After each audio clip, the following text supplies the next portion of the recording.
Bueno, ya estamos en un día realmente muy enriquecedor, por unas ponencias fantásticas, muy variadas. Y si nosotros pensamos, a veces me hace pensar en los laberintos, yo con mi querido Borges, el laberinto de senderos que se bifurcan, ¿no? Pero de alguna manera todos esos senderos que se bifurcan convergen a un mismo tronco que es la península de Corea. Y el día de hoy ha sido sumamente grato e enriquecedor en todas las mesas que tratamos. Y esta que es la última mesa, no, ¿cómo? Sí, libros, pero de ponencias en la última mesa, a eso me refiero. Eh, Trata sobre los procesos de integración y mixturas. Vamos a tener 5 participantes. La primera es Song Hye, de la Samsung University de Corea del Sur, que va a hablar de la integración social de la nueva generación de coreanos en Buenos Aires, en la Argentina. Ella la examina usando un diseño mixto, una encuesta estructurada y entrevistas semi-estructuradas con notas de memoria. Es un trabajo profundo y realmente interesante. Bueno, adelante.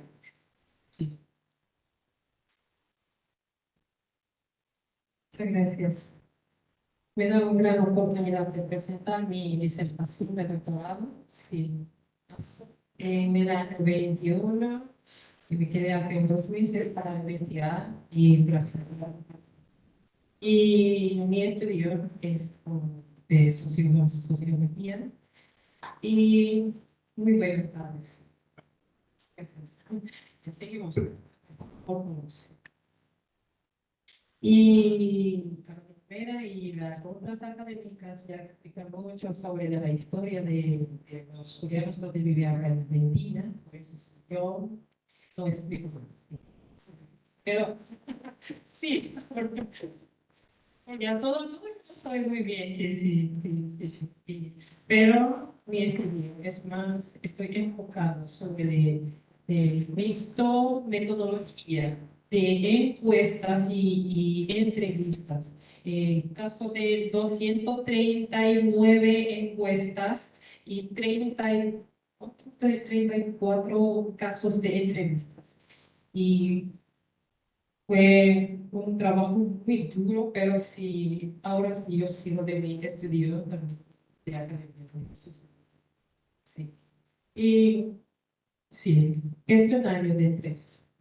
Pero sí, me importa mucho de las palabras que sí yo expliqué.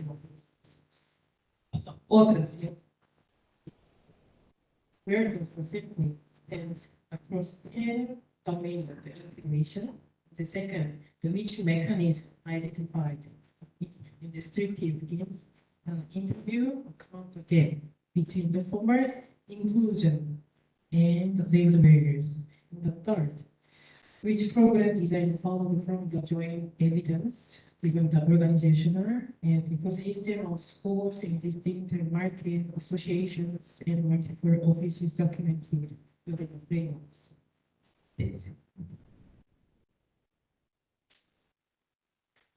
Y que usen de método de teoría de cuadros sí,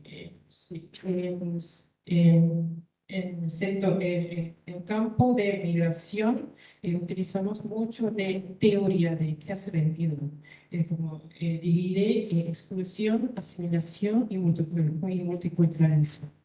Y la segunda, y how state, policy shape opportunity and constraint. La tercera es John Berry de Canadá y explico sobre de aculturación, acculturation, de asimilación, integración, separación y marginalización. Eh, y la cuarta es focus on the feminine adaptation patterns. La quinta, Stringenager, from the Escotian, teoría sobre la integración framework. Es esta, función, facilitación y social connections and marketing elements. Sí. and study specific frameworks in research design. Um,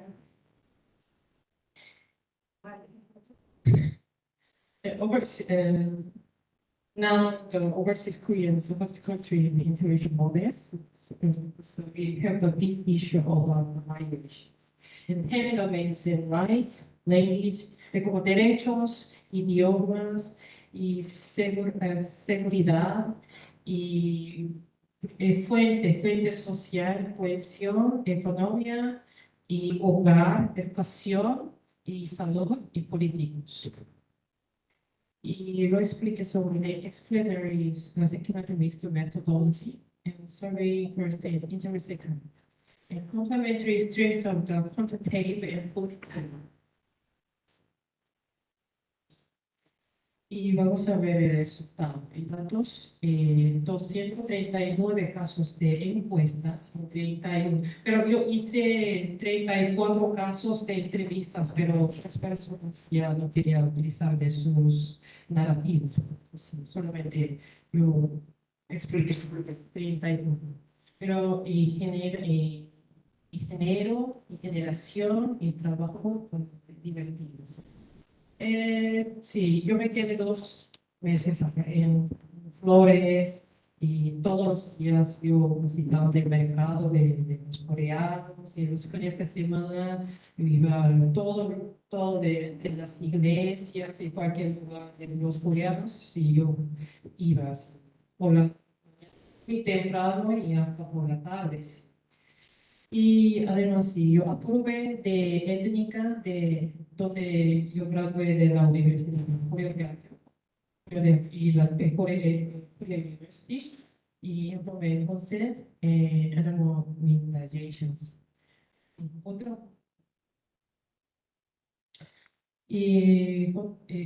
cuantitativa y cualitativa. Y sí, yo analicé de descriptiva, de estética y positive score 1 hasta 5. Y cualitativa, temática, constante comparación, porque otro caso de Brasil, por eso sí yo comparativa, pero el resultado ahora sí solamente explico sobre de Argentina. Y joint display in their surveillance. Y el derechos, igualdad de derechos que todos los participantes conocen. 4.24 y oportunidad de educación 4.31, muy alta. No tiene ninguna discriminación sobre derechos y oportunidad de educación. Y los participantes son 51.99% son ciudadanos argentinos, así como segunda generación. Y cualitativa es narrativa. Sí, on paper we have the same rights, but people still see us foreigners como extranjeros. Todavía ya percibe de los coreanos no son argentinos, de extranjeros. Series does not shield from the daily discrimination. Sí, y la mayoría de los participantes sufrían que tenían experiencia de discriminación de escolares. Y lengua y cultural knowledge. 5 puntos, pero 3.39 de hablar castellano y normal, pero y con amigos, 3.79. Aún sí, más de segunda generación. Segunda generación, entre los coreanos comunican todos castellano, pero 1.5 generación de mixto coreano y mixto de castellano, sí, de bilingüe. Y, y en la escuela solamente se habla y utilizar y estudiar solamente en español. Y ahora creo que sí, más de 50 años, el señor coreano dijo que cuando él llegó acá, él tenía 10 años. pero la profesora dijo que no habla coreano. Y acá no es Corea, sí, por eso ya tenía algo vergüenza. Y separación que utilizar idioma. En casa prefiere hablar coreano, pero en la sociedad y entre los coreanos intimidades utilizan más de castellanos. Y seguridad.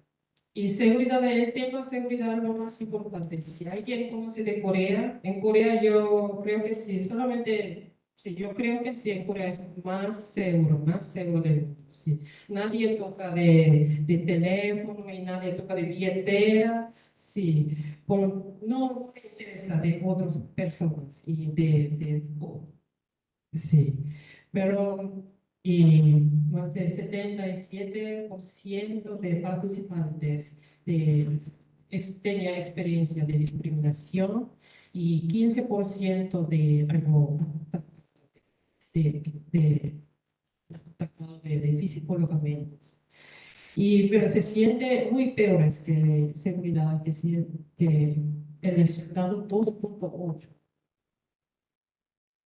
Y Y casi todo de participantes que escuchaban sobre el vete a tu país, vete a una segunda generación y no habla coreano, pero sí, vete a tu país. Por eso sí, todo el mundo que me dijo que, ¿dónde está mi país? ¿Dónde es mi país? ¿Dónde es mi casa? Sí. Y discriminación, means mistrust in the institution, así, eh, psicológicamente deprimida. Y seguridad es lo más que, que tenía más motivos que quedar enteramente en la sociedad. Pero le falta porque algo, sí, sí, más del 40% que siente algo miedo de seguridad. Así. Y otra, y conocimientos de a vecinos y argentinos. Y participantes, 81.2% de participantes conocen argentinos y relacionan con también amigos, tiene amigos. Y 46.4% sí, relaciona, pero no tanto. Sí. Ah, y entre los coreanos no tan confianza también, ¿no? Después de crisis de economía, porque alguien ya hubieron de otros países como México, a Estados Unidos volvieron a Corea. Solamente ya conoce bien los coreanos, pero no los saludamos. Y de fuente social. Y 81.2% de conocer argentinos y otros. Ah, y 68% de los coreanos de participantes entregaron de miembro de su asociación como Cámara Comercial de los Coreanos. Y muy fuerte de redes sociales que utilizar entre los coreanos. Y la iglesia es no es solo religión, es algo todo de social, enteramente de la sociedad coreana. Y, y la iglesia da mucha información sobre demás oportunidades de economía y educación y sobre de la información de la escuela y donde lo más vivir bien. Y otra parte de participantes, ¿sabes? 60% de comerciantes y 30% de encargador o empleados y 10% no tiene trabajos. Y ellos que trabajan duro, pero sí, mucho que trabajar porque de su negocio. Y además todavía todavía family-based show en largo tiempo y mucho laboral. Y otra, sí. Hogar de 67,8% viven en apartamento y 46,9% tiene propiedad. Sí, y los coreanos que alquilan y mismo lugar como Avellaneda y Flores vive y también de trabajar. Y de participantes. Así como mi conclusión, así como 5 puntos, pero 3,10 en composition scores. Y mira, de derechos es más alto que otros, pero políticos que no dan participar porque no le interesa y también muy agotada de políticos de acá en Argentina. Sí.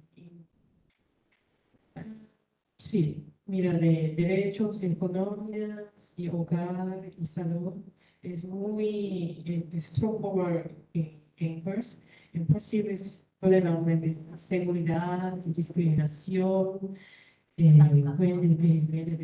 fuentes y políticos. Sí,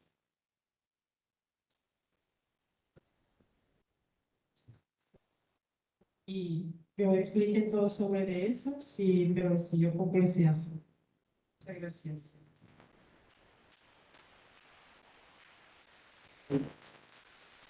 Muchas gracias. Ahora, no sé si la tenemos virtual, Adriana Romero Sánchez. Sí, está. ¿La dejamos para el final o la tenemos ahora? Está conectada. Bueno, entonces ahora porque sería Adriana Romero Sánchez pertenece al Centro de Estudios Superiores de México y Centroamérica, el CEMECA, y el artículo de Adriana analiza la presencia coreana en Melquería, Nuevo León, México, como un caso de globalización cultural impulsada por la industria automotriz Kia Motors, que desde 2016 ha traído migrantes coreanos y configuró un enclave llamado PEC Corea, que nuestros colegas mexicanos deben conocer muy bien. Así que, Adriana, si me estás escuchando, adelante. Sí, hola, buenas tardes. ¿Qué tal? Voy a compartir mi presentación. Permitir. Ay, ¿dónde está? Adriana, te recuerdo que tienes 15 minutos y cuando falten 5 minutos te avisaremos con un hermoso cartel. Ok. Sí, gracias. A ver. Listo. ¿Pueden ver? Sí, sí, se puede.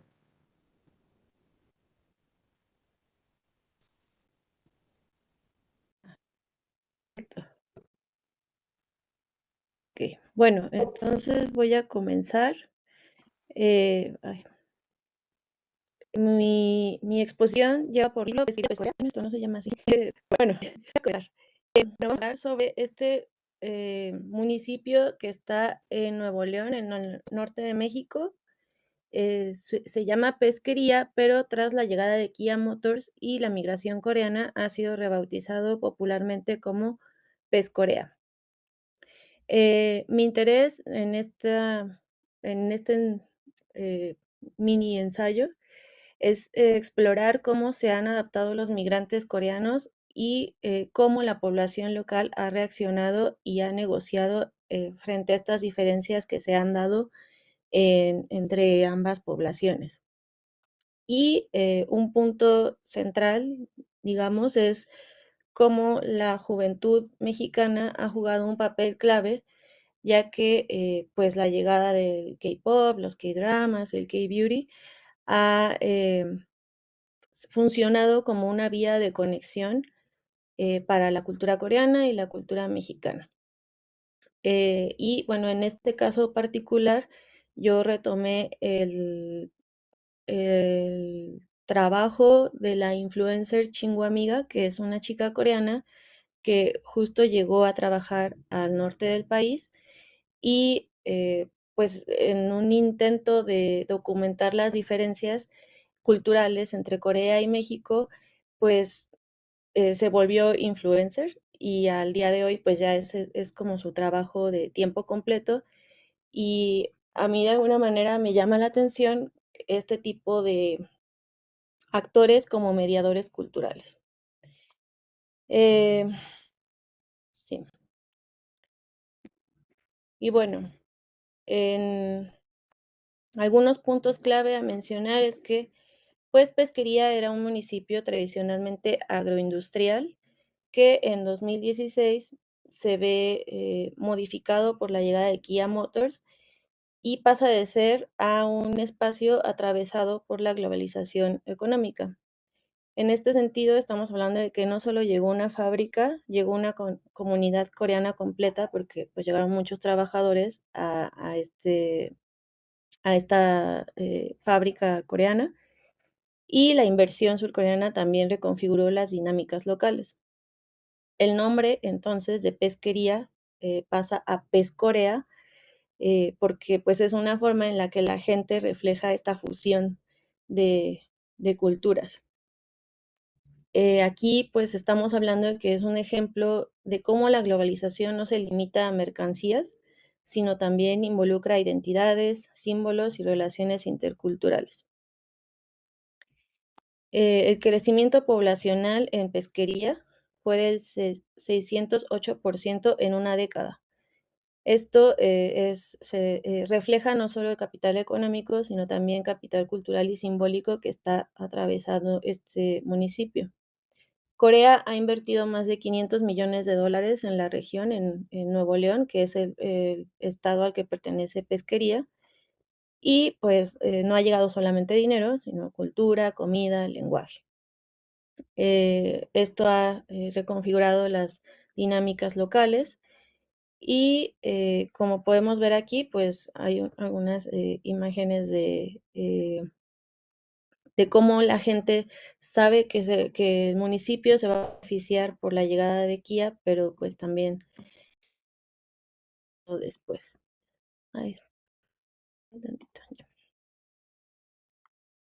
que aquí hay otro ejemplo en la imagen.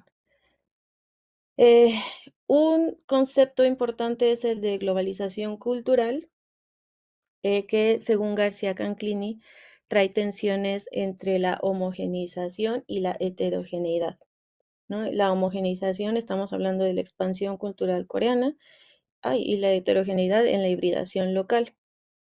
En pesquería se puede observar en prácticas locales que se van adaptando, como los letreros en coreano, hasta negocios que ya buscan integrar a la comunidad coreana. Este es un caso de hibridación cultural donde lo mexicano y lo coreano convive y se negocia. No es un proceso acabado, es dinámico y está en constante redefinición. Aquí les puse otros ejemplos de esta hibridación cultural. Como podemos observar, pues están los anuncios de este en medio, por ejemplo, de carnicería, que es de uno de los supermercados más populares e importantes de México, de Soriana. Y bueno, aquí ya podemos ver que está el letrero en coreano. También ha llegado mucha influencia en términos religiosos. Está la iglesia presbiteriana, acá también podemos observar en coreano. Y bueno, sí, básicamente es esto, ¿no? Cómo se están mezclando ahí las prácticas y eh, los negocios locales con esta llegada coreana. Y bueno, como les mencionaba, pues la cultura pop ha funcionado como una especie de puente. Eh, Aquí están los K-pop, el K-drama, el K-beauty como facilitadores y sobre todo entre la población juvenil, que es la más, digamos, consumidora, pero no la única.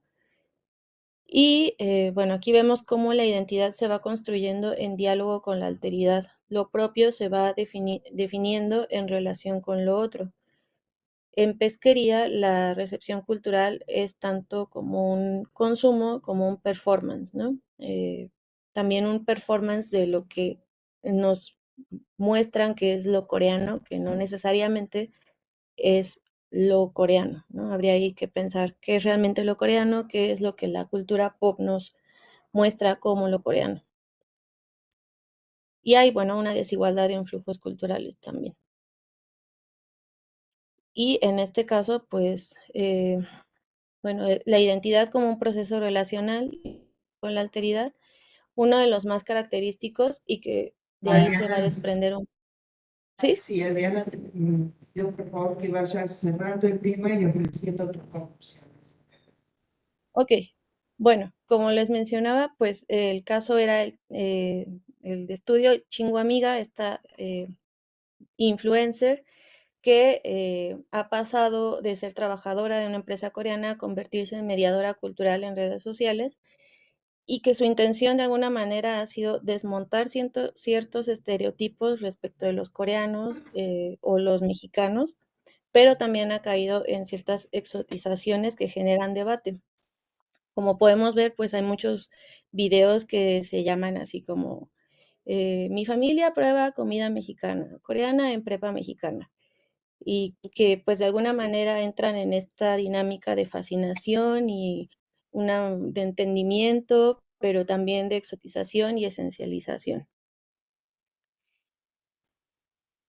Ella pues sería un microcosmos de cómo de estas negociaciones identitarias, donde lo global se localiza, lo local se globaliza, es un proceso continuo de hibridación y los mediadores digitales, en este caso Chingo Amiga, pues muestran apropiaciones de lo mexicano a lo coreano mexicano, el debate, etcétera. Y pues a una pregunta clave sería, ¿se están tendiendo puentes o reforzando estereotipos en la necesidad de mostrar lo diferente y lo similar, ¿no? Como conclusiones, Pesquería nos enseña que en el siglo XXI la identidad es necesariamente híbrida, es un microejemplo donde lo global y lo local se entrelaza. Eh, la pregunta no sería qué tan mexicano o qué tan coreano se es, sino cómo se negocian estas influencias. Se muestran las transformaciones económicas y sociales provocadas por la migración y el capital cultural coreano, y se ven oportunidades de enriquecimiento mutuo, pero también desafíos de asimetría. Expone tensiones, fascinación, exotización y desigualdades simbólicas. El reto sería entonces construir una interculturalidad crítica y equitativa que vaya más allá del consumo y permita un diálogo real entre culturas. Y pues eso es todo. Ay.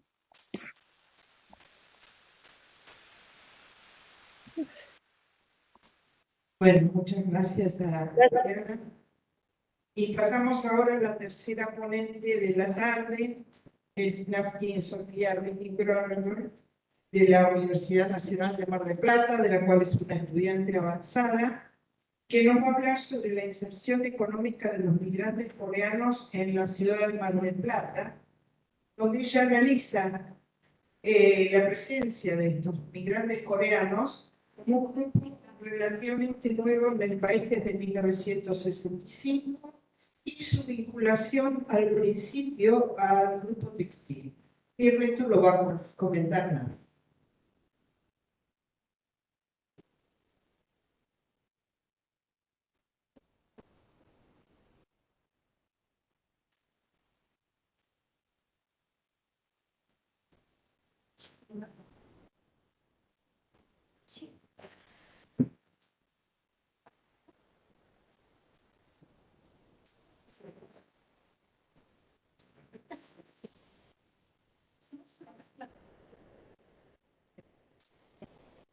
Bueno,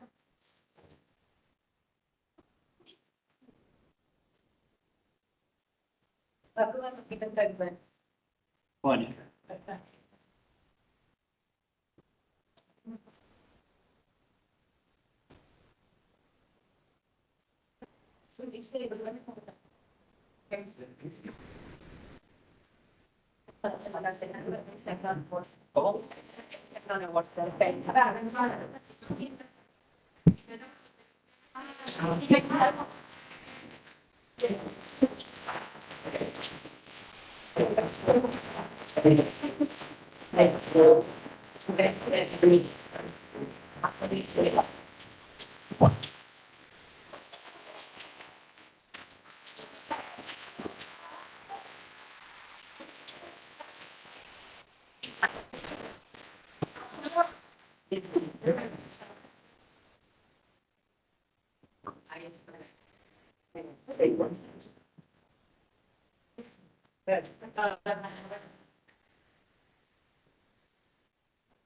Ahí está. Sí, ahí va. Perdón, ¿Se escucha bien? Ahí va. No. Ahí está. Bueno, buenas tardes a todos. Es un honor estar acá compartiendo esta jornada tan importante para los estudios coreanos en América Latina. Primero que nada, esta es una investigación preliminar. Digamos que el año pasado hice un seminario sobre migraciones y bueno, ahí comencé a entrevistar coreanos en la ciudad de Mar del Plata y me di cuenta por ahí del vacío que hay, ya que gracias a Carolina tenemos una bibliografía y un marco teórico sobre la migración en Corea, en Argentina y en América Latina. También, bueno, por los trabajos de los miembros de la Asociación Argentina de Estudios Coreanos tenemos trabajos de la migración coreana en Tucumán, la migración coreana en Córdoba, de la migración coreana en Río Negro, en Dinamarca, pero yo me encontré ante un vacío sobre la migración coreana en la ciudad de Mar del Plata, aunque sea, digamos, chiquita, creo que es pertinente, creo que, creo que es pertinente estudiar sobre estos coreanos que viven fuera de la ciudad de Buenos Aires, ya que el 85% de la migración coreana se concentra en la ciudad de Buenos Aires, así que me parece un buen estudio de caso. En la siguiente diapositiva, por favor. Bueno, algunas aplicaciones metodológicas es que este trabajo se basa 100% en entrevistas de historia de vida. En total, sumado, hice un total de 12 entrevistas en alrededor de un año. La última entrevista la hice en agosto, que es una...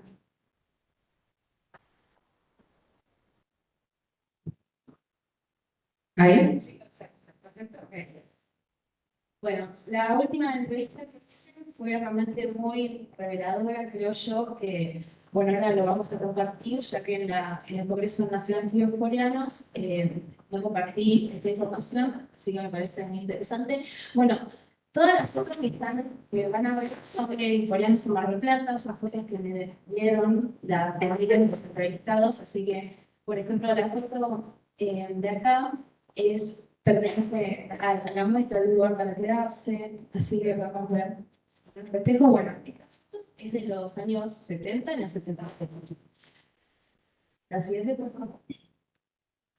Bueno, y una aclaración más es que entre los dos entrevistados son de las tres generaciones inmigrantes. Tenemos gente que llegó en los años 70, en los años 80, en los 2000. Luego también tenemos la generación 1.5, coreanos que llegaron muy de jóvenes, y luego también tenemos en menor medida coreanos de segunda generación, o sea, hijos de coreanos acá en Argentina. Y el rango etario va desde los 27 años hasta los 88. Así que, pero la mayoría de los entrevistados se encontraban entre sus 40 y 60 años. Bueno, perdón. Bueno, ya que hay personas que no son de Argentina, tenemos mucha variedad de ponentes. Un poco de los aspectos geográficos y demográficos de Mar del Plata. Mar del Plata es una ciudad costera que se encuentra a más o menos 400 kilómetros de la ciudad de Buenos Aires y está ubicada sobre la costa sudeste de la provincia de Buenos Aires, sobre el mar Atlántico, y alberga alrededor de menos de 700.000 habitantes, y también aspecto a destacar es que Mar del Plata tiene menos de 20.000 personas migrantes, ha descendido un poco la población migrante respecto al último censo de 2010 con el de 2022, y solamente de las 20.000 personas migrantes tenemos menos de 500 personas que son de origen asiático, ya que en el censo no se especifica su lugar de origen. La siguiente, por favor. La siguiente.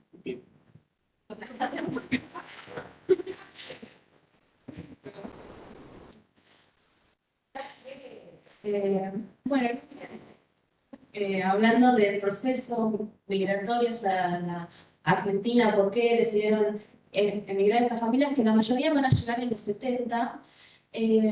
Como venimos hablando ya hace bastantes meses, en los años 70 se ponía la voz de que Argentina era un buen país para emigrar. También ahora vamos a ver que algunas personas que llegaron bajo un programa del gobierno. Y asimismo, entre las razones de por qué decidieron dejar su país de origen, tenemos, bueno, la amenaza constante del conflicto con Corea del Norte, tenemos muchos de los migrantes vivieron la guerra a través de los relatos de sus padres, así que tampoco estos padres no querían que sus hijos tuvieran que pasar por una situación similar o tener que ir al servicio militar obligatorio, que en ese tiempo era muchísimo más largo, alrededor de 5 o 3 años. Luego también, bueno, la competitividad en el ámbito social y laboral, buscaban expectativas de mejorar su economía, o simplemente a veces te dicen, quería un nuevo comienzo. Entonces, es bastante variado, también como por ahí ampliar las oportunidades educativas de sus hijos. La siguiente. Bueno, y el primer registro de migración coreana en Mar del Plata, que me parece muy, muy interesante, es que las primeras coreanas que llegaron a Mar del Plata llegaron bajo el auspicio del gobierno argentino y una empresa privada que era la Sociedad Italo-Argentina de Pesca. Este era un programa del gobierno coreano de migrar en grupos. Y algo muy interesante fue que en los relatos de estos primeros migrantes, que ahí podemos ver la foto, es que ellos dijeron la primera migración fue hacia Río Negro, la segunda fue la de pesca. Eso me pareció muy interesante para trazar un poco la historia de la migración coreana, ya que ellos tienen presente esta primera migración a Río Negro. Alrededor de 80 coreanos llegaron y esa actividad fue bastante exitosa. Ahí digamos que se comienza un poco el vínculo entre el puerto de Mar del Plata y Corea. También se vendió alguna de la producción en el mercado interno, pero sí, algo a destacar es que muchos coreanos, como ya llegaron a Mar del Plata, se fueron a Buenos Aires. O sea, se les terminó el contrato con el que lograron entrar a Argentina y se fueron a Buenos Aires. Ahí conocieron por ahí a sus esposas y muy pocos decidieron radicarse en la ciudad de Mar del Plata, aunque sí tenemos algunos. Tras la siguiente, por favor. Bueno, luego de esta primera migración que fue bajo este plan del gobierno argentino y coreano, tenemos que los primeros coreanos que también comienzan a asentarse ya de manera directa llegan en los años 70, son generalmente familias oriundas de Seúl, y luego hacia los años 80 y 90, como ya sabemos, fue el boom de la migración coreana. Se podría ver más la presencia también. Algo muy interesante es que había coreanos que iban a Mar del Plata a hacer la temporada. O sea, alquilaban un local por 3 meses para hacer la temporada y después venirse para acá. Pero se ve mucho estos casos de que remigran luego a Buenos Aires o a otras ciudades. Entonces, las familias que decidieron quedarse en Mar del Plata son muy pocas, pero aún así, digamos que siguen y tienen locales de más de 30 años de trayectoria. La siguiente, por favor. Bueno, podemos ver acá un poco de, digamos, este auge de la migración coreana en Mar del Plata. Se logró abrir una iglesia, el señor de la foto anterior donó parte de su casa para que se hiciera esta iglesia que era, digamos, protestante. Vemos que es un chalet refaccionado, se hacían actividades, estaba en una zona no tan céntrica de Mar del Plata, en la avenida Constitución y Champañá, pero aún así era un lugar que funcionó hasta 2019, luego el pastor enfermó y bueno, como ya la gente que iba era más mayor, se dijo. Así que la siguiente, por favor. También podemos ver estos procesos de integración, por ejemplo, se dieron matrimonios mixtos. La siguiente, por favor. Sí. Y ahora hablando de la inserción económica de la Comunidad Peruana de Mar del Plata, la podemos dividir más o menos en tres principales sectores: el comercial en venta de indumentaria, la industria pesquera y el gastronómico. La siguiente. Bueno, hablando un poco del rubro textil, un poco comparando, en el 76 más o menos se abrió el primer taller de tareas así humildes de tejido o hacer, digamos, camperas, coser camperas en una casa de una familia coreana, y luego con ese capital económico que fueron ahorrando a hacer esas tareas de taller de costura, lograron abrir su primer local sobre la avenida Pedro del Puro, que es, digamos, el centro de Mar del Plata. Y luego ya en los 90 comenzó a haber más presencia en, digamos, toda la parte o las calles céntricas de Mar del Plata. Algo así a destacar es que por ahí los coreanos que venían de Buenos Aires a Mar del Plata, que se dedicaban a la venta mayorista aquí en Buenos Aires, en Mar del Plata directamente tienen venta minorista, no se dedican a la venta por mayor. La siguiente, por favor. Acá tenemos, actualmente quedan 4 locales de dueños coreanos que tienen 30 años de trayectoria, más o menos. Algunos todavía remiten a su lugar de origen, por ejemplo, Modas Seúl, L'Oréal Modas, Modas Dejan, y generalmente venden indumentaria femenina, dirigida de la tercera edad. La siguiente, por favor. Bueno, y se tiene este vínculo constante, podemos ver, comparando con la comunidad coreana en Tucumán y Córdoba, que hacen estos viajes periódicos para abastecerse acá en Flores, en Avellaneda, para seguir, digamos, vendiendo. Así que el vínculo con la colectividad coreana en Buenos Aires es constante. La siguiente, por favor. Luego, hablando de la industria pesquera, algunos de estos primeros coreanos que llegaron a Mar del Plata decidieron dedicarse a la industria pesquera, ya que como que había como una creencia de que los coreanos sabían de pesca, así que trabajaron en empresas argentinas, no coreanas. Y acá podemos ver uno de los casos es el pesquero Alco Buenos Aires, que hacía venta interna, digamos, no había todavía una conexión hacia Corea, y las labores eran básicamente de marinero, de embarcarse en varios meses. La siguiente, por favor. Luego podemos ver algunas fotos que son del principio de los 70. Podemos ver cómo trabajaban y eso me parece muy interesante.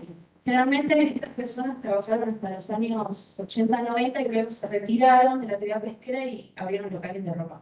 Así que vamos a ver esa reinserción en el mundo laboral. Y asimismo sigue habiendo un vínculo entre el puerto y los migrantes coreanos en Mar del Plata, pero ya desde otro lugar, ya que desde los años 2000 podemos ver una nueva presencia de coreanos en Mar del Plata que llega en 2005, en 2006, que viene con el propósito de fundar su empresa de exportación de productos de mar para Corea. Así que ya vienen con otro capital económico, otro capital cultural, vienen con formación universitaria y vienen a fundar su propia empresa, digamos. La mayoría exporta aletas de raya, calamar, besugo hacia Corea, y también exportan a otros países, pero digamos que su principal vínculo es con Corea. Acá podemos ver algunas fotos del frigorífico que pude visitar de Isamu. Lo podemos ver con las rayas, un poco la planta, tiene alrededor de 15 empleados, ahí cuando le dieron la habilitación. La siguiente, por favor. Y bueno, justo este señor que pude entrevistar es también agregado honorario de Cerros y Pesca, del Ministerio de Cerros y Pesca de Corea del Sur, así que tienen un vínculo bastante más oficial con el gobierno, hacen informes, digamos que se está como expandiendo la red de coreanos pesqueros alrededor del mundo. La siguiente, por favor. Y luego tenemos a raíz. Ok, sí, esta ya es la última. A raíz de esta larga presencia de coreanos en Mar del Plata, más de 50 años, digamos que los coreanos de segunda generación protagonizan nuevos diálogos culturales o nuevas oportunidades gracias a este capital económico que logran sus familias gracias a la venta de indumentaria. Y el año pasado, en diciembre del año pasado, casi hace un año, abrió un primer restaurante coreano en Mar del Plata que se llama Sunia. Lo podemos ver a la dueña Serena, que tiene 27 años, es súper joven, con su abuela, presidente de favor. Acá podemos ver algunas fotos, por ejemplo, ese hanbok es de ella, fotos de su familia, las recetas están inspiradas en toda su historia, y algo bastante curioso es que ella, su papá es coreano, y aún así ella siente esta pertenencia de hacer algo respecto a la comida coreana, a la cultura coreana en Mar del Plata, y dice que desde que abrió el restaurante y que empezó a tener un vínculo más formal por ahí con la red de gastronómicos coreanos en Argentina, se siente como un poquito más coreana. Eso me parece muy interesante. La última, por favor, que ya son las conclusiones. Bueno, para redondear un poco, la primera inserción de los coreanos en Mar del Plata fue a través del puerto, y este vínculo se sigue dando, pero digamos que cambiaron los roles, ya que los coreanos que trabajan en el puerto ahora son exportadores, tienen vínculos con el gobierno coreano, son fundadores, inversores, y manejan su propia empresa.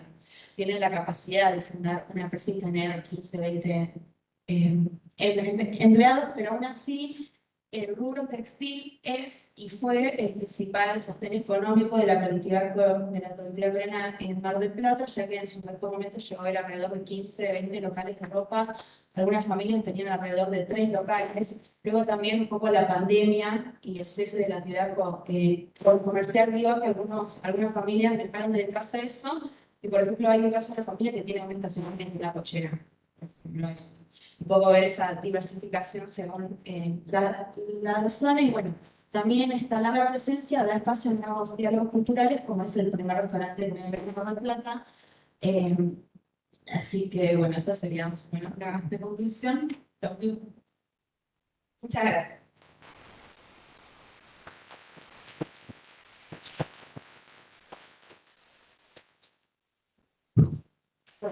Muchas gracias, Naki. Ahora tenemos la disertación de personas que van a hablar sobre el viaje de un alfabeto, del Kunming Jong-un al Hangul latino, caligrafía, arte y literatura en diálogo. Vamos a tener en primer lugar a Kim Jie, del luego Florencia Costa y Andrea Cardoso. Las tres tienen 5 minutos cada una, así que vamos a ver cómo se manejan esas cosas. Le entendemos, vemos. Sí. ¿Lo mandaron por mail? Sí. Ah, sí, me lo pasas, me lo pasas. Sí.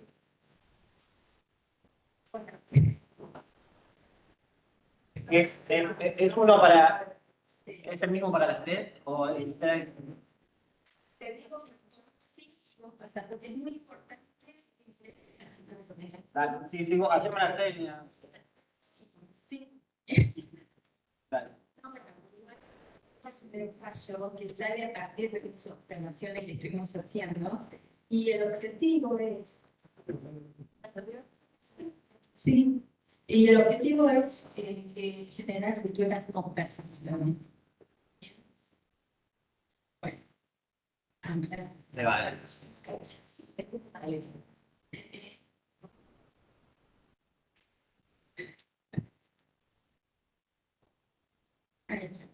Bueno.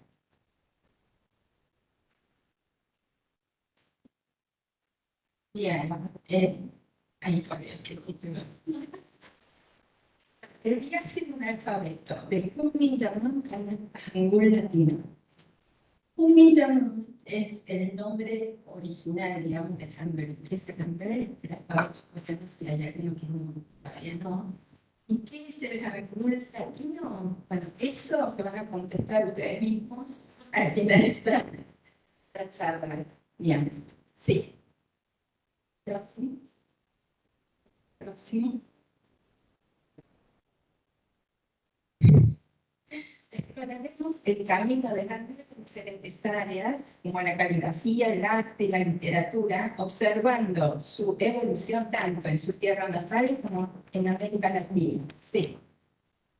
El hangul es el único sistema de escritura en la historia que fue creado exclusivamente para un idioma en particular.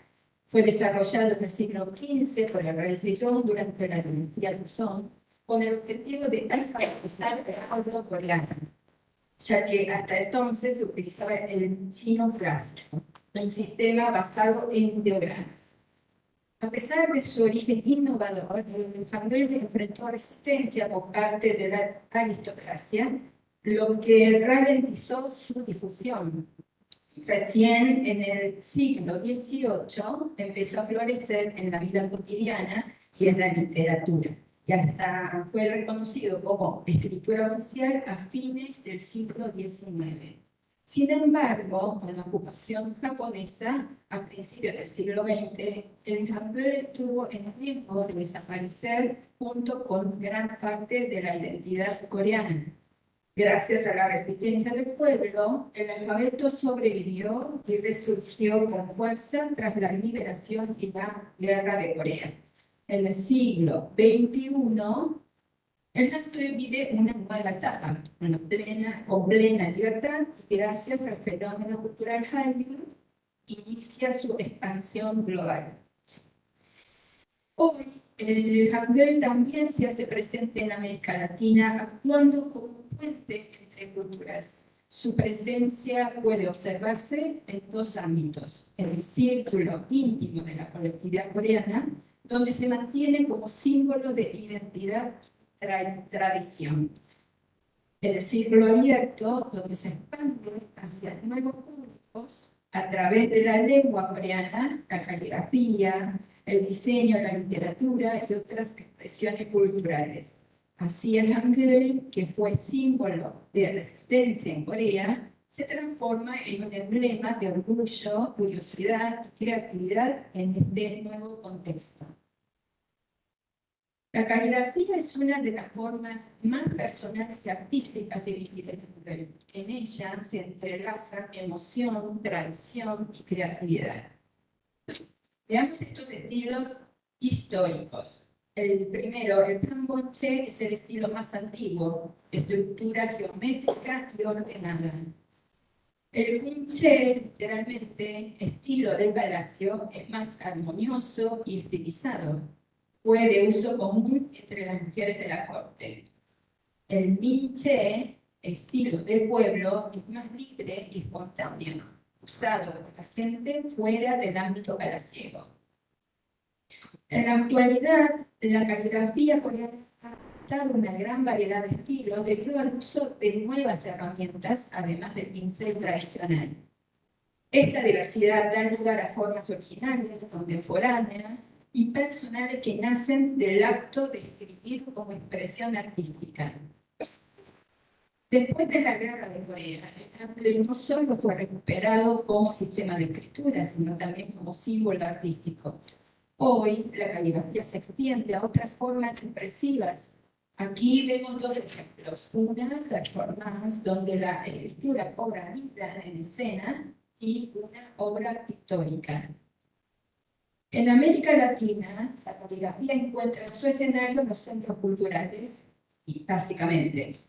En Argentina, por ejemplo, actuó como protagonista en distintos eventos culturales. La primera imagen es de la Feria Internacional del Libro de Buenos Aires, donde se caligrafiaba los nombres de los visitantes. Los abanicos son trabajos de los alumnos del Centro Cultural Coreano. Y lo último es un trabajo mío sobre los alfabetos latino y hangul. Y seguimos de siguiente diapositiva. Bueno, terminamos con lo que hizo Giche, que es arte, y para eso nosotros hablamos del Hangul como fuente de inspiración. El arte desde la antigüedad fue el medio que permitió expresarnos aquello que las palabras no podían, como las emociones, la espiritualidad, la memoria, el mundo. El Hangul comparte, la siguiente diapositiva, el Hangul comparte una esencia geométrica y armónica, como lo vemos acá en la siguiente diapositiva, que lo convierte también en un objeto estético. Es fuente de inspiración para la caligrafía, la tipografía, la escultura, el diseño y el arte contemporáneo. Su creación se basó en 4 principios fundamentales: Las consonantes, lo vemos en la primera, representan los órganos fonadores. Las vocales representan el cielo, la tierra y el hombre. Y está concebido con simplicidad e inteligencia para que cualquier persona lo pueda aprender de una manera fácil. De alguna manera, era la filosofía humanista que se basaba en democratizar la escritura. Además, su armonía se expresa en bloques silábicos, como lo vemos en la cartera número 4, que transmiten un equilibrio visual. Estos principios no son solo técnicos, sino que también poseen una profunda dimensión estética. Por eso, desde su origen, el Hangul se transformó en un puente entre la escritura y el arte. Y la caligrafía, en particular, encontró en este alfabeto un medio nuevo y accesible que permitió a todos participar de la creación artística. Una de las formas más claras de que la escritura se convierte en arte es la tipografía. El Hangul, con su lógica geométrica y su plasticidad, abrió un camino único a la caligrafía coreana y la abrió al mundo. Desde publicaciones tempranas como la revista Niños, que la vemos acá en la diapositiva, en el año 1923, hasta las exploraciones experimentales de hoy, el Hangul sigue siendo una fuente inagotable para el arte visual y el diseño. Acá vemos 3 obras de un artista y un referente muy importante en lo que fue el pionero de la tipografía coreana, es Ahn Sang-soo, que liberó el Hangul de su meramente funcional, de ser algo meramente funcional, y mostró su enorme potencial visual y creativo. Gracias a él y a otros artistas, el Hangul se consolidó como un lenguaje gráfico que trasciende fronteras. Siguiente. En Corea, el Hangul atraviesa expresiones tan diversas como la moda, el diseño de objetos, la arquitectura o incluso las artes. El Museo Nacional de Hangul, inaugurado en el año 2014 en Seúl, no solo conserva manuscritos históricos, sino que también organiza exposiciones contemporáneas donde el alfabeto se convierte en una instalación digital y un arte visual. Es un verdadero puente entre lo que es la tradición y la vanguardia.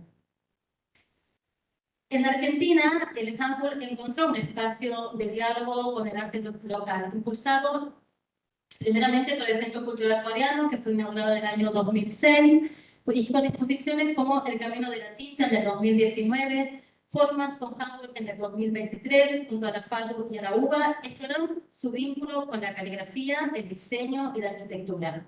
Artistas como Ricardo Kitikin, Jorge Mónaco y el maestro Park Sang-kil mostraron cómo el alfabeto coreano puede integrarse a realidades argentinas y transmitir identidad y memoria. Tanto el Centro Cultural Coreano como el Museo Kim Il-sung han sido pilares en este intercambio, donde el Hangul se presenta no solo como una escritura, sino como un arte vivo que conecta generaciones y enlaza a Corea con América Latina.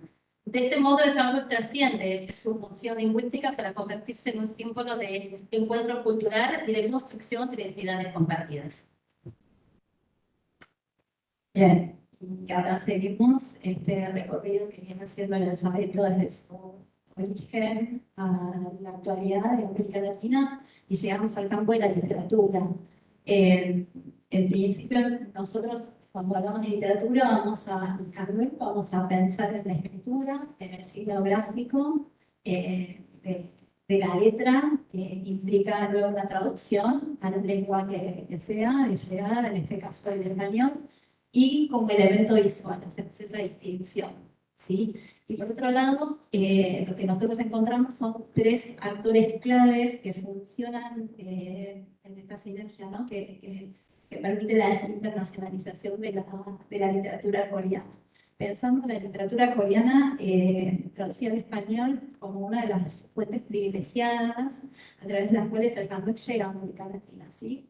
Entre estos 3 actores, encontramos, bueno, como referente principal de los traductores a Son Mi-yoon, que hoy se nos mencionaba, como agente literario, como curador de obras y de autores coreanos, y también como promotora de la literatura coreana en toda América Latina y en España, obviamente. Editoriales, bueno, como Guanán, que es la primera editorial en América Latina, que traduce obras y cubre también en este sentido de seleccionar autores y obras y las trae a nuestro contexto, y a veces con algunos localismos, incluso adaptándolos en América Latina. Editoriales como Rata, como bueno, como Bajo la Luna, que hizo la primera traducción de La Vegetariana y muchas otras, ¿no? Y también mencionamos como una clave a organismos como, bueno, organismos privados como la Fundación Taizan, organismos públicos como el Instituto de Traducción Literaria de Corea, funcionan obviamente impulsando fuertemente esta circulación de obras a los contextos latinoamericanos. Siguiente, por favor.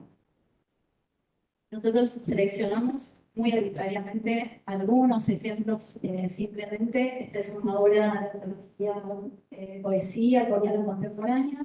Es la distancia que separa Buenos Aires de Corea, 19.459 kilómetros.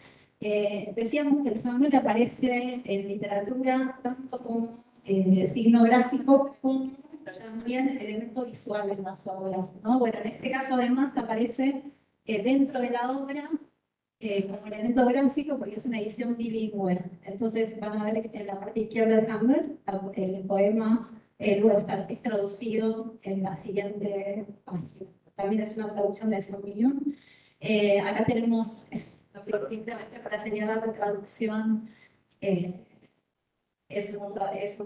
un libro bastante, no sé, creo que bastantes años de la traducción está.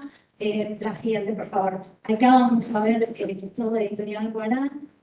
Acá aparece como elemento visual en la portada de las obras. Si se fijan, no sé, en El hombre en el desván está en el margen izquierdo superior.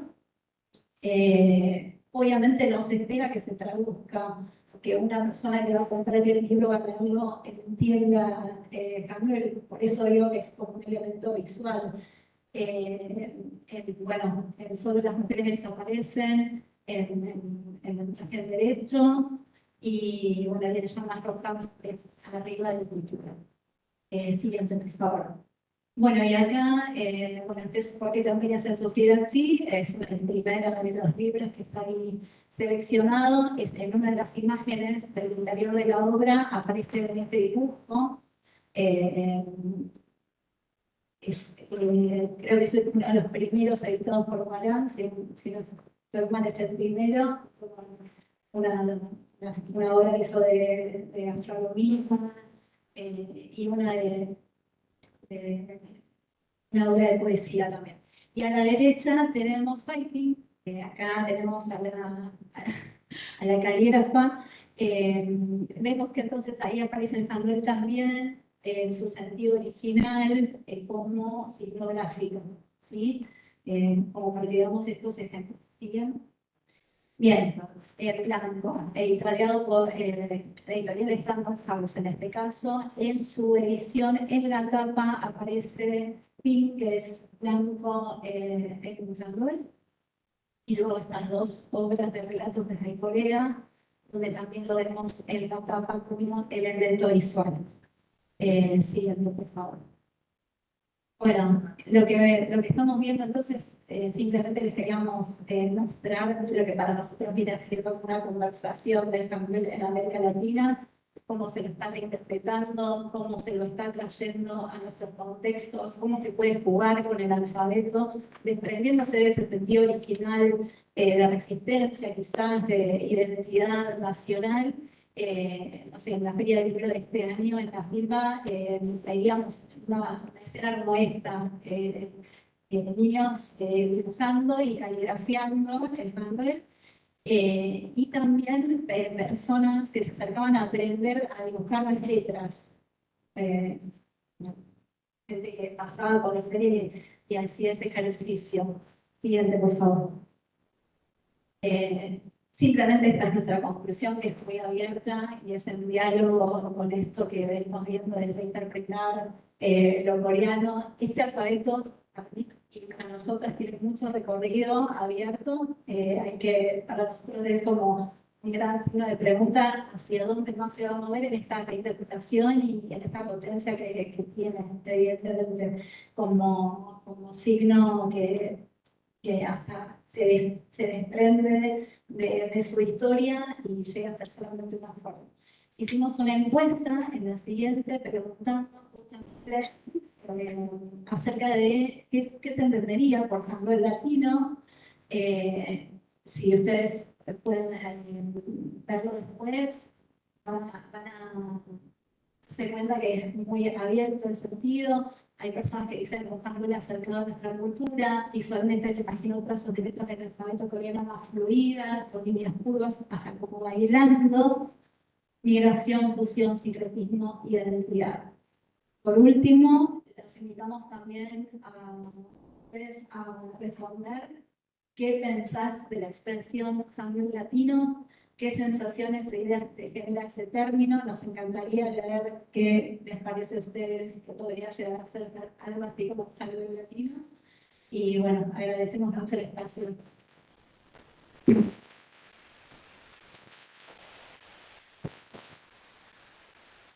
Bueno, muchas gracias a las tres expositoras con un tema tan variado e interesante que supieron interrelacionar también.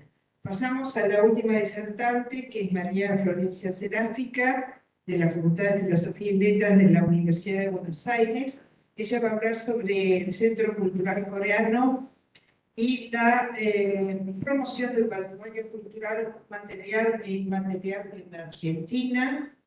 Nos va a hablar sobre justamente el Centro Cultural, que fue fundado en 2006 como actor clave en la difusión del patrimonio cultural, material e inmaterial de Corea en la Argentina.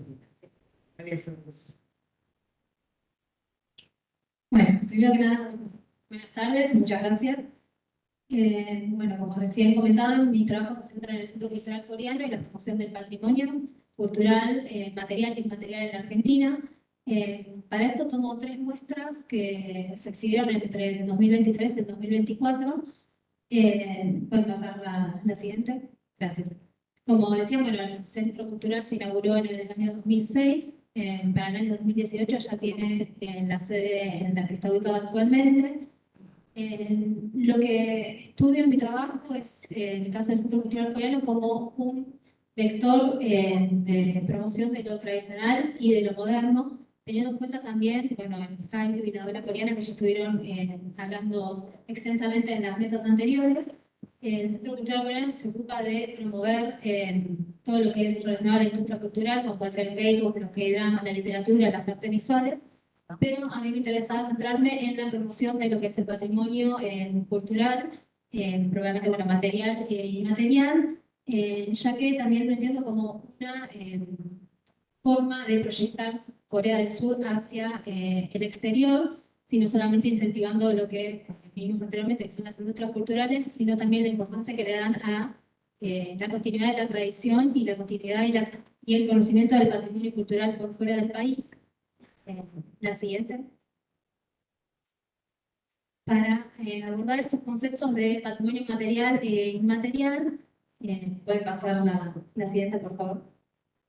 Primero, abordo el concepto de patrimonio cultural según lo determinado por la UNESCO, que lo que determina la UNESCO es que es a la vez un producto, un proceso que se suministra a las sociedades, un caudal de recursos que se heredan del pasado.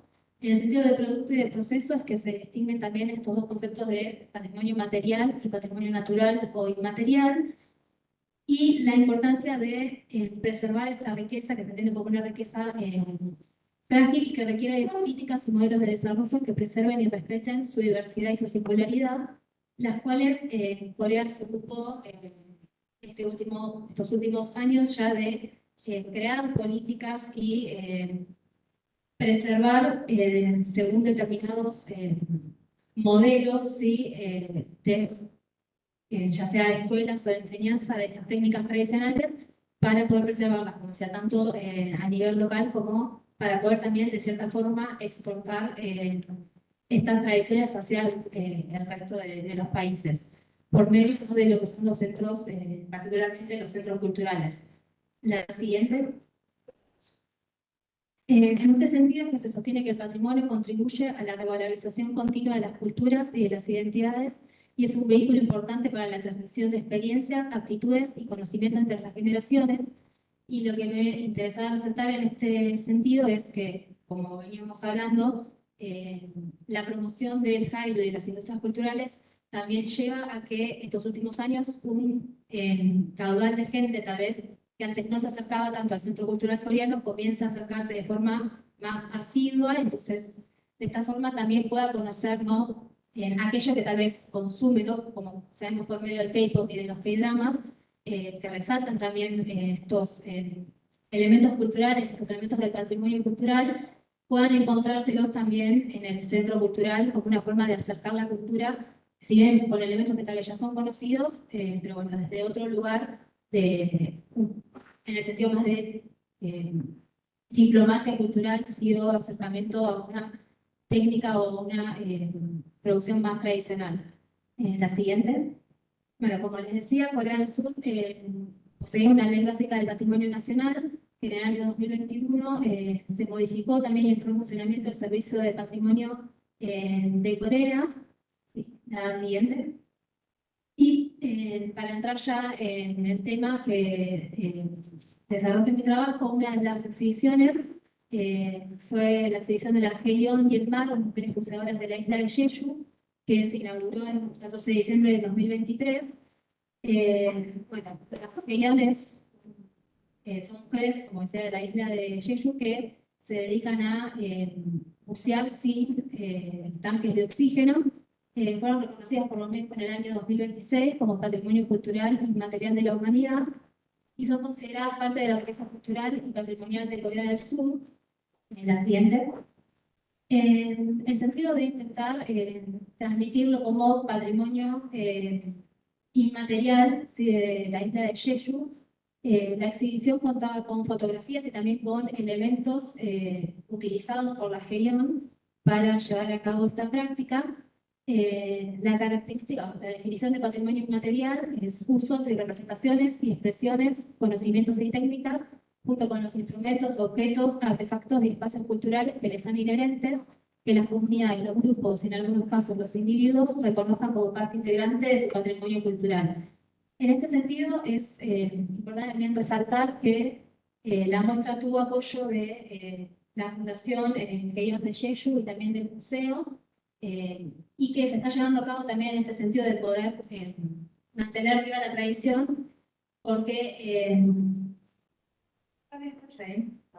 en Jeju está ocurriendo que la mayoría de las mujeres que continúan realizando esta práctica son mujeres ya mayores, entonces está intentando que las nuevas generaciones puedan aprender esta práctica.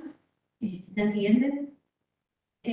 Bueno, acá como decía, que las Heion han establecido una cultura única que valora la coexistencia con la naturaleza mediante un sistema de buceo y pesca ecológico, la transmisión del conocimiento popular sobre el medio ambiente, la búsqueda de la independencia como mujeres profesionales y la construcción de una comunidad basada en la consideración y el orden. Bueno, el reconocimiento de la cultura de la Heion ha sido designado como patrimonio cultural en Corea y en el extranjero.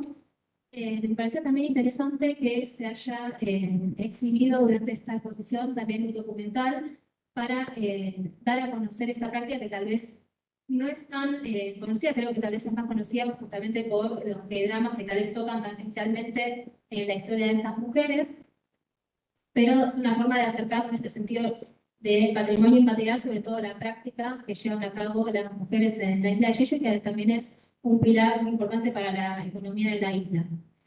En la siguiente.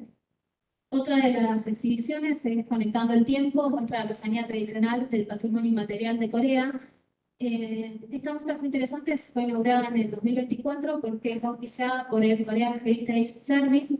Lo que quiere demostrar, ¿no?, y resaltar es que justamente el Estado de Corea y las distintas instituciones se ocupan de promocionar el patrimonio cultural por fuera del país. Y sobre todo esta muestra resaltaba los objetos producidos por los titulares del patrimonio intangible de Corea, que son, sobre todo muchas veces son familias, ¿sí?, que mantienen una técnica, se ocupan de enseñarse y de transmitir técnicas tradicionales coreanas. La siguiente.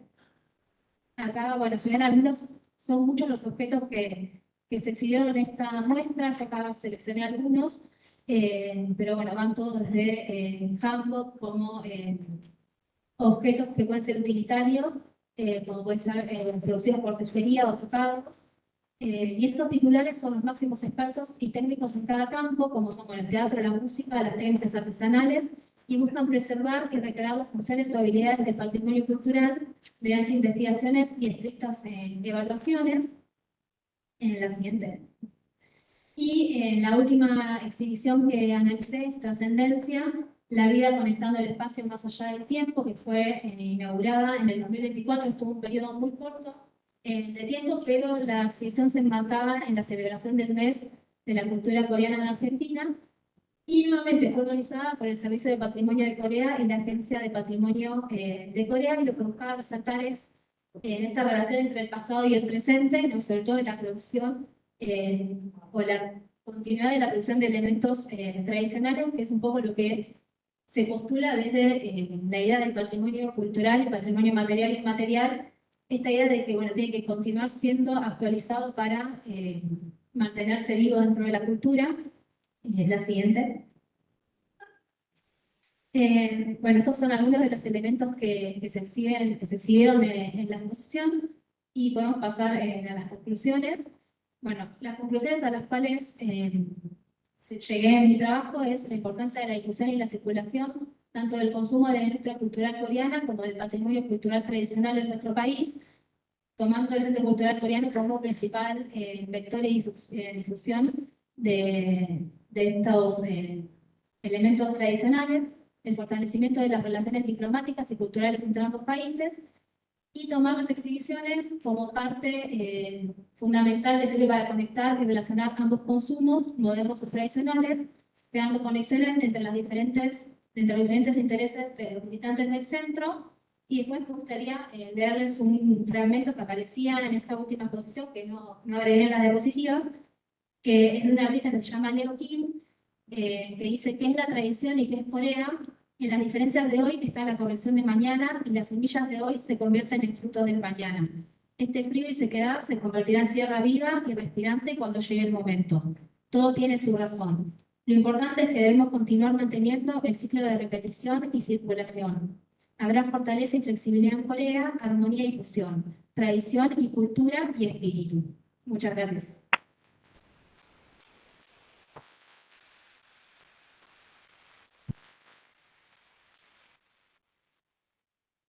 Bueno, muchas gracias a María Florencia Seráfica, que ha sido la última disertante de hoy. Vamos a pasar a la pregunta. Recuerden que a continuación de esta mesa está la presentación de los libros. Bueno, tenemos algunos pocos minutitos. ¿Quién quiere? Adelante. Sobre los tres modos de la familiar, yo apareció, pero la duda que me entró es si cada caracter del videograma tenía su equivalente, tiene un modo, algo así como nada de diferente manera, o es otra.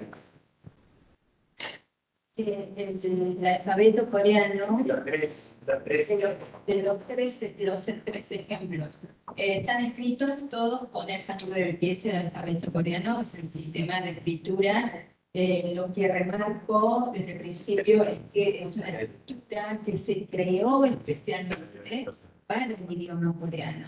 No hay otro caso en el mundo que se haya hecho ese trabajo. Entonces, o sea, lo más Eso lo entendí, pero dice que estaba el palaciego, el popular, el pueblo, esta nación, pero así se usaba el cada es igual como la A, pero de diferente manera. como ahí se veían tres estilos diferentes, con la misma estructura, pero se ve que son muy diferentes. O sea, ¿Alguna otra pregunta? Carolina. Sobre el cambio de latinos, porque estábamos comentando nosotros lo que estamos viendo y que la llegó a efectuar.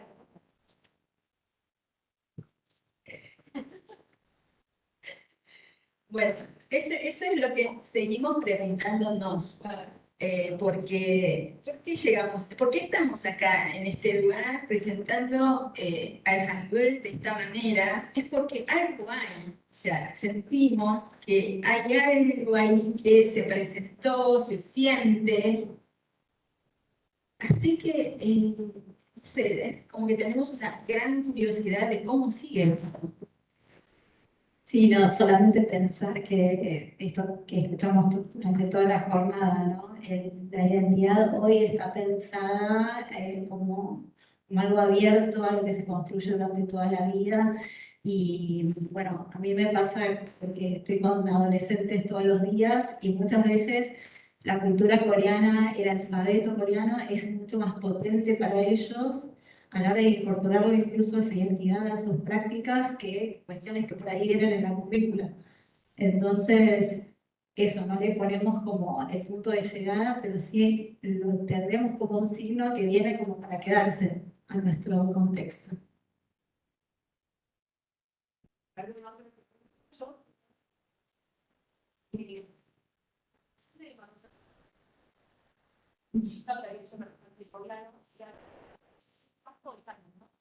Esteban Moreno porque se relacionó con la red astronómica o con la comida.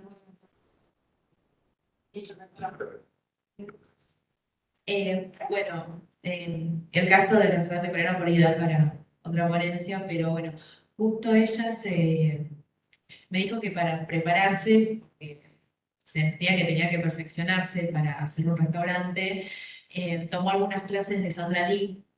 Y bueno, después le comentó que abrió un restaurante, entonces vino Sandra Lee, ya forma parte de Hamsan, estuvo en la K-Food Week, estuvo Suni entre los restaurantes. Entonces, digamos, como toda esta conexión con los 60 años de migración coreana, del taller de kimchi, también con Sandra hicieron como un callejón coreano, y como que todas estas cuestiones, como que se siente un poquito más cerca, podría ser. Ella lo siente así porque también, digamos que al tener el padre coreano y la mamá argentina, como en sus palabras, como que siempre existió más presente en las raíces coreanas y a ella como que sentía que tenía que hacer algo respecto a la comida coreana, por ejemplo, en el restaurante no lo nombré, pero hay un norebang, hay un karaoke, ahora está tratando de hacer como la famosa convenience store, la Kyonicho, entonces eh, digamos que en sus palabras ella dijo eso también, a raíz del restaurante vienen ahora, digamos, esos influencers de comida y cuentan un poco ahora en la K-Food Week se cumplen tantos años, la migración coreana cumple 60 años en Argentina, como que se está comenzando por ahí a saber más, al menos en lo que es el ambiente gastronómico de Mar del Plata, sobre la comida coreana y un poco la migración coreana. Carolina.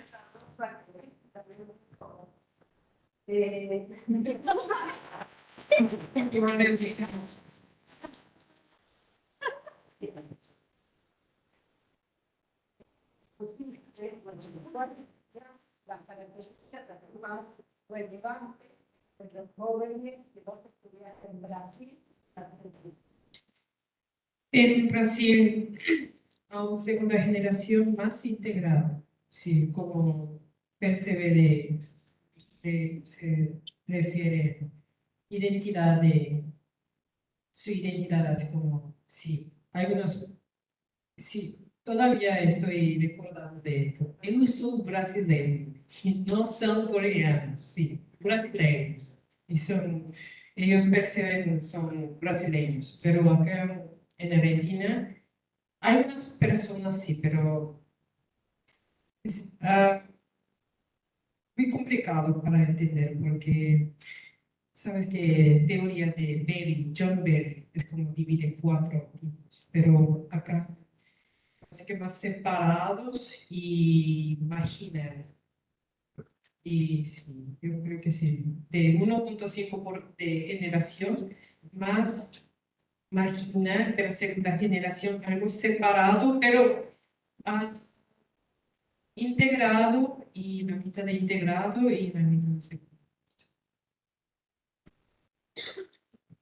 Bueno, alguien allá atrás de la pregunta, sí.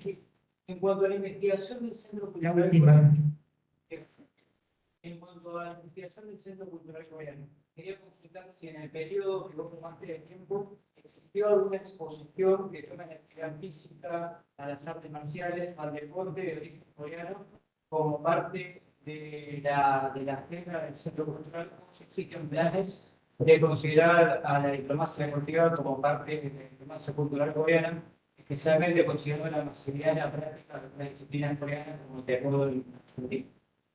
Hola, bueno, gracias por la pregunta. Por lo que recuerdo, no. Y no sé si alguien, creo que recordando más para atrás, tampoco recuerdo si hicieron alguna exposición, no sé si alguien tal vez recuerda, pero la verdad creo que no, no sé si, tampoco sé si a futuro, porque últimamente la última muestra fue en relación a artistas, entonces no sabría la verdad decirte si hay planes a futuro, la verdad no sé, posterior tampoco recuerdo que se hayan hecho, la verdad. Bueno, un aplauso para todos.